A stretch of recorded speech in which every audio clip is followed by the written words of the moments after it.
Assalamualaikum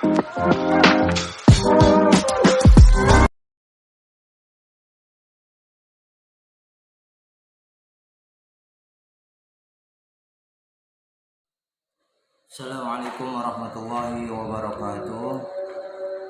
Bismillah, alhamdulillah, wassalatu wassalamu ala rasulillah sayyidina Muhammad ibn Abdillah wa ala alihi wa sahbihi wa man walah wa la hawla wa la quwwata illa billah, amma ba'du. Teman-temanku, sahabat-sahabatku, saudara-saudaraku yang dimanapun kalian berada, alhamdulillah kita masih diberikan kesempatan oleh Allah Subhanahu wa taala untuk mengaji atau untuk mencari ilmunya Allah Subhanahu wa taala. Ya, saudara-saudaraku dimanapun kalian berada, mudah-mudahan kalian semuanya diberkati Allah Subhanahu wa taala. Ya, untuk kali ini, pada malam hari ini, Al-Fakir ingin menjelaskan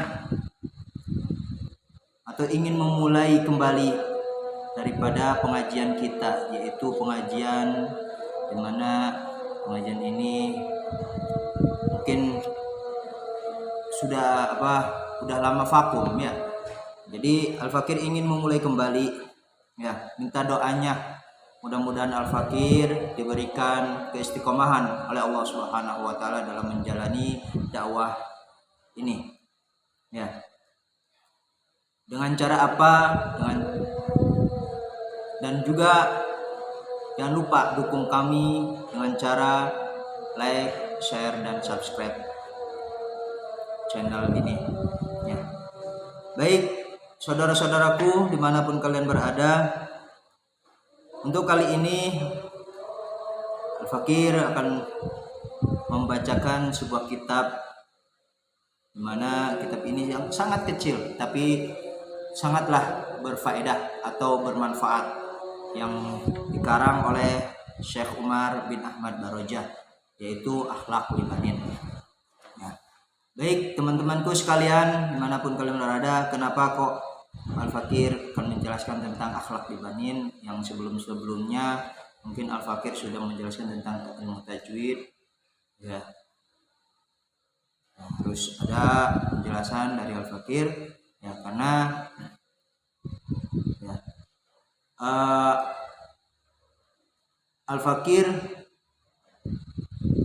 kesini-sini lebih condong pada yang namanya akhlak, melihat daripada teman-teman kita atau saudara-saudara kita yang kurang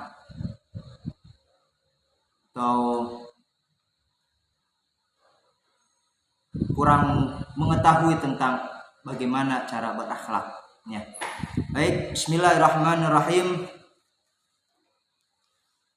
Alhamdulillah wassalatu wassalamu ala sayyidina Muhammadin wa alihi wa sahbihi wa ba'du. Qala al-musannif rahimahullahu ta'ala wa nafa'ana bihi wa bi 'ulumihi fid dharain amin. Bismillahirrahmanirrahim. Bimada yatakhallaqul walad, dengan apa anak tersebut berakhlak? Harus dengan apa anak tersebut berakhlak? Apakah dengan akhlak yang baik atau dengan akhlak yang buruk? Ya, kita sudah mengetahuinya. Ya, pasti kita semuanya menginginkan anak tersebut berakhlak dengan akhlak yang baik. Di sini dijelaskan, yajibu 'alal walad ayatakhallaqa bil akhlaqil hasanah min sigari. Wajib hukumnya bagi seorang anak, wajib ya, bukan hanya sunnah atau dianjurkan, tapi sebuah kewajiban ya, sebuah kewajiban bagi seorang anak itu berakhlak dengan akhlak yang baik, dengan akhlak hasanah, bi akhlaqil hasanah ya. Dari kapan? Dari semenjak kecil ya. Berakhlak dari semenjak kecil itu wajib hukumnya, bukan dianjurkan lagi atau bahkan sunnah atau mubah, bukan, tapi hukumnya wajib. Nah, pertanyaannya, kenapa sih kita dari kecil harus atau udah wajib untuk belajar akhlak atau untuk berakhlak yang baik. Kenapa?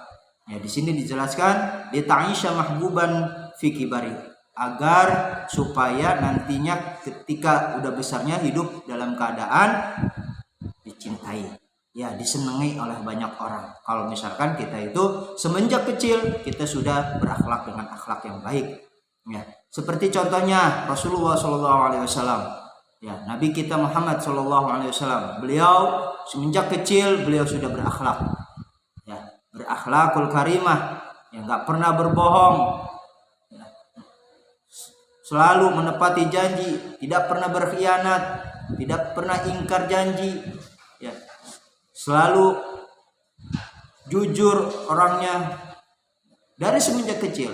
Oleh karenanya ketika beliau sudah dewasa, udah besar, udah menjak dewasa, beliau dihormati, dicintai dan disayangi oleh banyak orang. Sampai sekarang beliau dikenang terus, ya akhlaknya.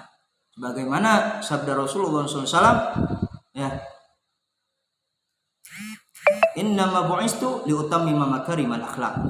Ya, sesungguhnya aku, ya bahwasanya aku diutus ke muka bumi ini untuk menyempurnakan akhlak, bukan untuk menyempurnakan ilmu atau yang lainnya, tapi untuk menyempurnakan akhlak. Ya ikhwani fillah, ya rahimakumullah. Ya, Rasulullah SAW diutus ke muka bumi ini untuk menyempurnakan akhlak, bukan untuk menyempurnakan ilmu. Ya, kalau untuk menyempurnakan ilmu saja atau untuk biar kita pintar, iblis, setan, jin itu lebih pintar daripada kita. Ya, iblis lebih pintar daripada kita, tapi mereka tidak punya akhlak. Ya, kalau seandainya kita hanya mempunyai ilmu saja tapi tidak punya akhlak, apa bedanya kita dengan iblis? Ya, apa bedanya dengan kita dengan setan atau dengan jin dan lain sebagainya, dengan makhluk-makhluk yang lain? Mereka pada pintar. Ya, makanya Rasulullah SAW diutus ke muka bumi ini untuk menyempurnakan akhlak. Ya, kalau ilmu itu nomor sekian, yang penting akhlak. Ya, yarda anhu rabbuh. Kalau kita berakhlak semenjak kecil, nanti ya yarda anhu rabbuh, Tuhan kita Allah Subhanahu wa taala akan ridho kepada kita, akan meridhoi kita. Ya. Wa yuhibbu ahluh, dan keluarganya akan mencintainya. Ya, akan mencintai dia, akan mencintai kita. Ya, akan menyayangi kita kalau kita berakhlak dari semenjak kecil. Ya, tapi kalau kita tidak berakhlak, ya, boro-boro kita dicintai, boro-boro kita diperhatikan, ya, dibiarkan saja mau ngapain kalau kita udah besar nanti. Ya, kalau misalnya kita tidak berakhlak, wa jami'un nas, bukan hanya keluarga, bukan hanya tetangga, ya, tapi semua orang tidak akan mencintai kita kalau misalkan kita itu tidak berakhlak. Tapi sebaliknya, kalau kita berakhlak semenjak kecil, semua manusia dimanapun kita berada, kalau kita berakhlak, insya Allah semua manusia akan menyayangi kita, semua manusia akan mencintai kita. Ya, itu udah otomatis, udah hukum alam. Ya. Sama seperti Rasulullah SAW. Rasulullah dari semenjak kecil beliau beliau berakhlak dengan akhlak yang baik, berakhlakul karimah, tidak pernah berbohong. Ya. Semua manusia di muka bumi ini mencintai beliau, menyayangi beliau. Bahkan sampai sekarang pun beliau selalu dikenang, diingat oleh umatnya. Ya. Itu wajib bagi seorang anak berakhlak dengan akhlak yang baik dari semenjak kecil. Yang kedua yaitu tetap wajib hukumnya, ya, bagi seorang anak. Wajib juga bagi seorang anak itu apa? Ayat ta'ida minal akhlaqil qabihah, agar menjauh daripada akhlak-akhlak yang jelek. Bagaimana caranya kita menjauhi akhlak-akhlak yang jelek? Ya kita menjauhi teman-teman yang jelek. Bukan mukanya yang jelek, tapi akhlaknya, perilakunya yang jelek kita jauhi. Yang tidak pernah berkata jujur, yang sering berbohong, yang sering mencaci maki, yang sering berbuat onar, yang sering menghina, ingkar janji atau lain sebagainya, yang mengkhianati, kita jauhi itu semuanya. Ya. Itu caranya. Ya, cara daripada menjauhi akhlak yang jelek supaya kita itu apa?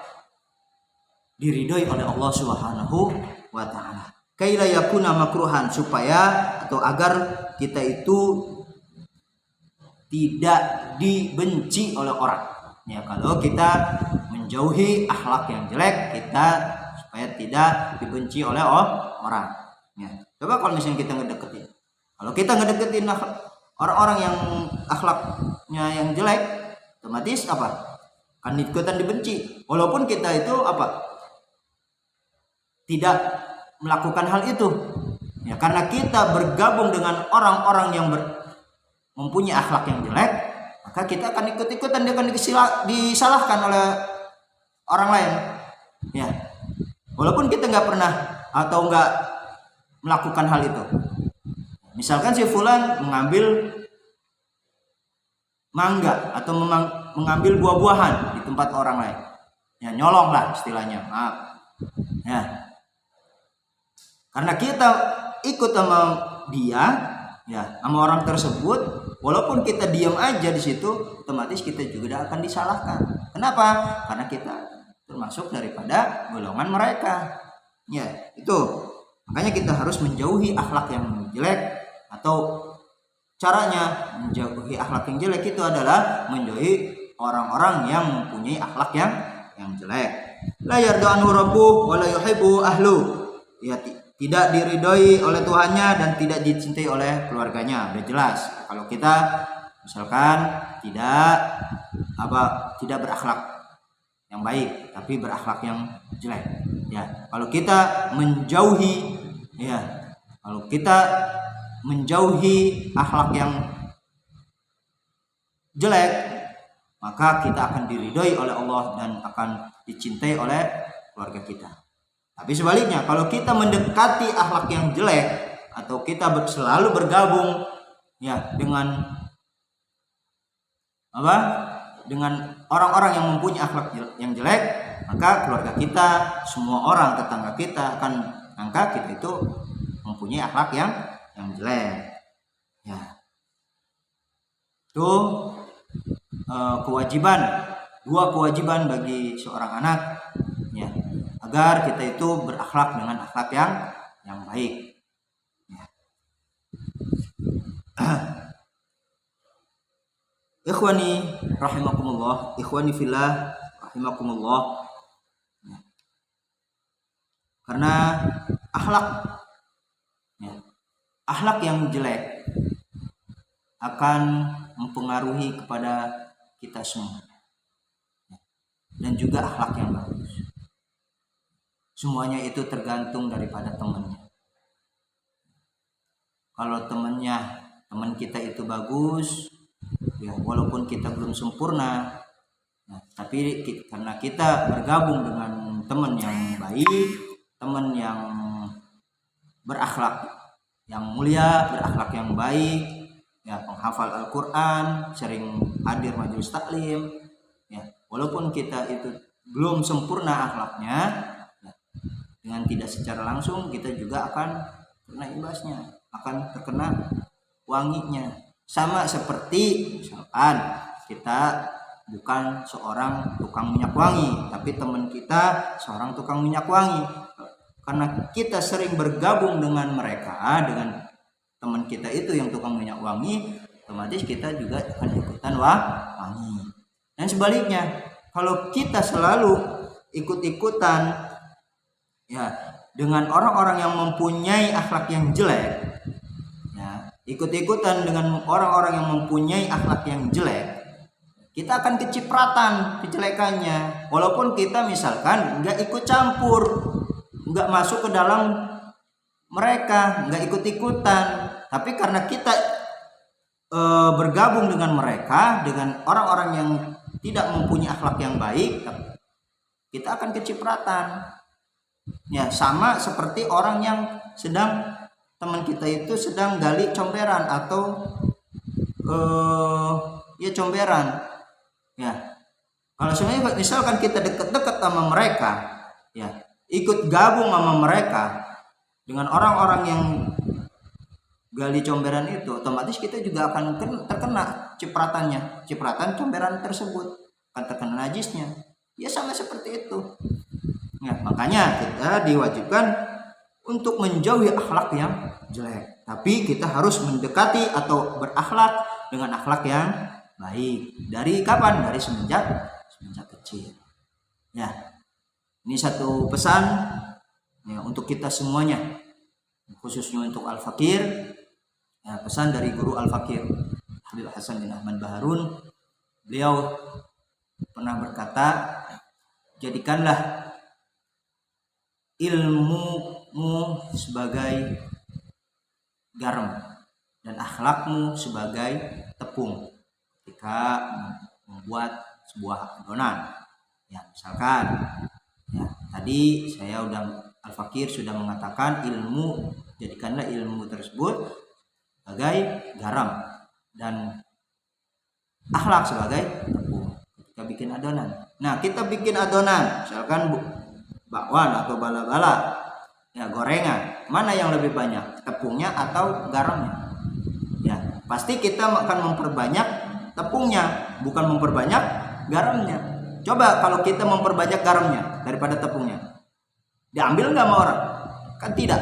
Ya, pasti akan dibuang, tidak akan dihargai, tidak akan ada yang beli oleh orang. Begitu juga dengan akhlak. Kalau kita memperbanyak ilmu, ya ilmu kita segudang, seberapapun, tapi kalau akhlaknya nol, maka kita tidak akan dihargai oleh orang, oleh banyak orang. Kita tidak akan dihargai, ya. Kita tidak akan dianggap oleh orang, ya. Kita akan ditendang oleh orang. Tapi kalau kita punya akhlak, walaupun ilmu kita itu kecil, ya, tapi akhlak kita masya Allah luar biasa, ya, akhlak kita luar biasa. Kita lebih mengutamakan akhlak daripada ilmu. Walaupun ilmu kita sedikit, maka orang-orang akan mencintai kita, orang-orang akan menyayangi kita, orang-orang akan menghormati kita, masyarakat akan menghormati kita, akan menghargai kita, walaupun kita itu tidak mempunyai ilmu. Ya. Apalagi kalau misalkan kita punya ilmu dan punya akhlak, itu sangat luar biasa.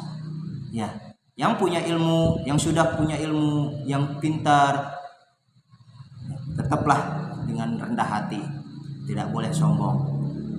Ya, jangan mentang-mentang pintar, mentang-mentang punya ilmu kita sombong, tak boleh. Ya, tak boleh. Kita jauhi sifat sombong tersebut. Itu adalah sebuah penyakitnya seorang thalibul ilmi, penyakitnya seorang yang pintar, penyakitnya seorang yang mempunyai ilmu, itu adalah kesombongan. Itu penyakitnya. Hati-hati, penyakit yang sangat luar biasa. Ya, hati-hati. Ya. Ikhwani fillah rahimakumullah. Ya. Mungkin cukup sekian dari Al-Fakir. Mudah-mudahan dengan sedikitnya ini bermanfaat. Sekali lagi tolong doakan Al-Fakir, mudah-mudahan Al-Fakir diberikan keistiqomahan oleh Allah Subhanahu wa taala, dan juga dukung Al-Fakir supaya Al-Fakir lebih semangat lagi untuk berdakwah, ya, untuk menyebarkan dakwahnya Rasulullah SAW, menyebarkan ilmunya Rasulullah SAW dengan cara like, share, dan subscribe. Hakadha minni wabillahi taufiq wal hidayah. Wassalamualaikum warahmatullahi wabarakatuh.